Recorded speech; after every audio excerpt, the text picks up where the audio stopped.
sorrows, yet we did esteem him stricken, smitten of God, and afflicted.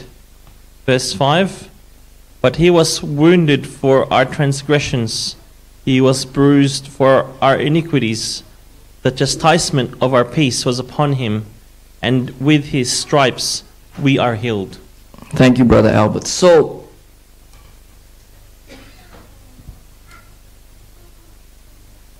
just one moment. We seem to be having a technical problem. Okay. And the second verse. Now, who's going to read the second verse for us? So, this will be an interactive sermon today, so no sleeping. If you're going to sleep, please do that somewhere else, because you've got to be on your toes. You may be called upon. So, let's see. Who can read the next verse for us? Brother Jerry Lobitana, could you please read for us Hebrews chapter 4, verse 15. Hebrews chapter 4, verse 15.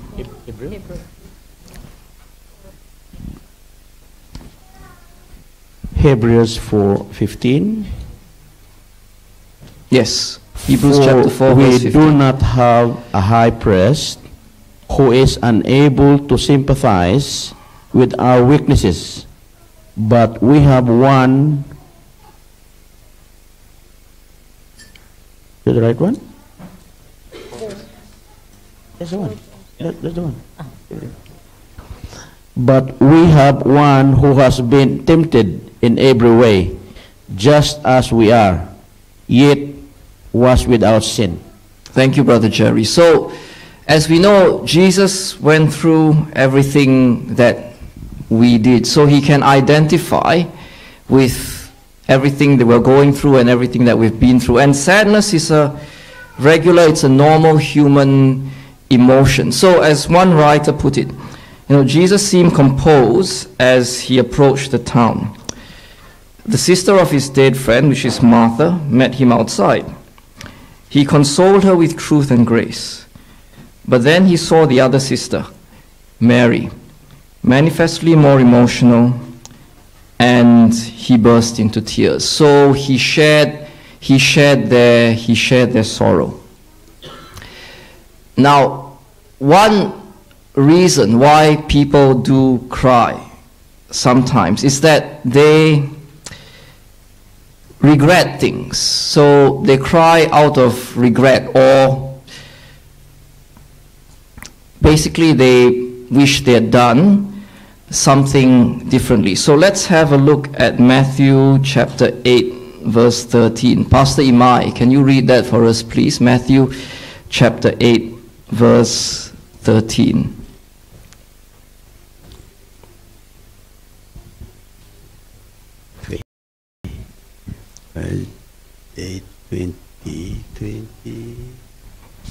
Jesus replied, foxes have holes and birds of the air have nests, but the Son of Man has no place to lay his head. Is that Matthew chapter 8, verse 13? Oh, 30. 13, yes, 1-3, sorry. 1-3. Then Jesus said to the centurion, go, it will be done just as you believed it would. And his servant was healed at that very hour. Thank you very much, Pastor Imai. So here we have the contrast. Jesus healing the centurion's servant. Remember, Jesus was not physically there. And the centurion even said, Jesus, you do not have to be physically there. All you have to do is say the word, give the command, snap your fingers, and it will happen. And what did Jesus do? He marveled at the centurion's faith. He said, even in Israel, it's hard to find faith such as this. So, centurion's servant was healed instantaneously, without Jesus actually having to go and physically be there, lay his healing hand, or speak directly to the centurion's servant. So, we may be wondering, is that why Jesus wept? Because, remember, by the time he got to Lazarus, Lazarus was dead. He was well and truly dead. In case Jesus' disciples didn't get it, he told them Lazarus is dead. So is that why Jesus wept? Because remember, by the time Jesus got there, he was already dead. If Jesus wanted to, the moment he found out that Lazarus was unwell or on the brink of death, he could have said the word and Lazarus could have been healed, just like the centurion's servant. And let's go back and have a look at another resurrection in the Bible that this time Jesus performed when he was there. So this one is a bit like the story with Lazarus. It's to deal with Jairus. Remember, Jesus was on his way to see Jairus' daughter, to heal her, because Jairus had come up to him and said, my daughter is very sick. Please come, please heal her. But on the way, Jesus got not sidetracked, but he was delayed. So this was not a delay on his own part. Someone else delayed him. Can anyone remember what happened? What happened? Why was Jesus delayed? It was the woman who was bleeding. She touched the tassels of his garment, but that delayed him for a while. And by the time he got to Jairus' daughter, she was already dead, but he brought her back to life. But again, remember with this one, the delay was not on Jesus' part. It was not on the part of Jesus. He was detained unavoidably, for want of a better expression, by the woman who needed healing. And like everyone else who needed healing, he healed her. In fact, there's no record in the Bible of anyone who came to Jesus and who was turned away for healing. He never told anyone, I'm sorry, it's not God's will for you to be healed. So everyone who actually physically got to Jesus was actually healed. Now, let's compare the situation in John chapter 11, verses 5 to 7. John chapter 11, verses 5 to 7. So, Sister Kathleen, can you read for us, please, John chapter 11, verses 5 to 7. Let's have Kathleen O'Sullivan, not Distaho. Kathleen O'Sullivan. Welcome back.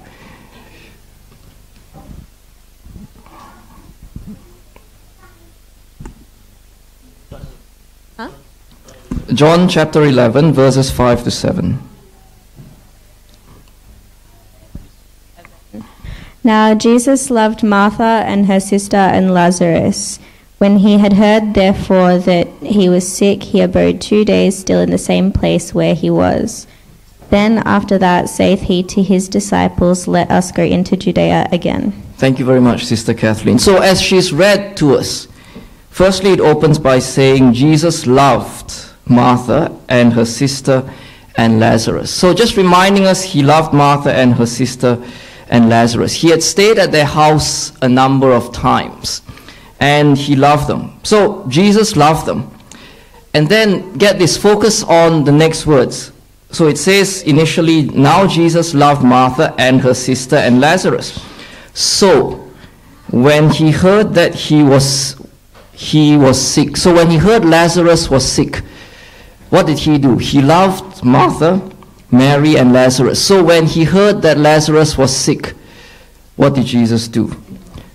Yes, he stayed 2 more days where he was before he went.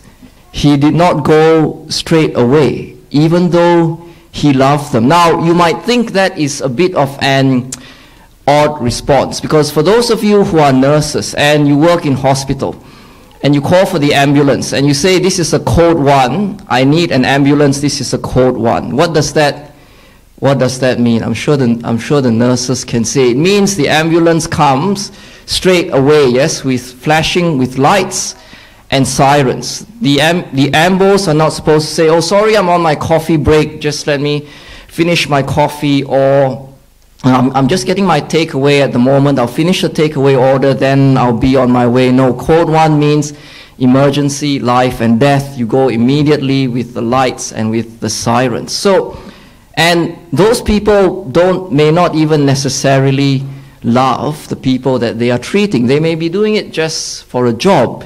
You don't know, but they go straight away because that's their job. But it says here, Jesus loved Martha and Mary and Lazarus. So when he heard that Lazarus was sick, what did he do? Did he go straight away? No, he waited for 2 days. So let's ask ourselves why for a moment. In fact, by the time he got to Lazarus, Lazarus had already been dead. He had already been in the tomb for 4 days. Now, compare that to the situation with Jairus' daughter. As he was on his way, someone came up to him and said, or someone came up to Jairus and said, "Don't bother the teacher anymore. Your daughter is already dead." But Jesus still went. But the point is, Jairus' daughter was dead when Jesus got to her, but she had not been dead for that long. The Bible doesn't say how long. If you read the spirit of prophecy, it kind of gives you an indication. Maybe it's a few minutes.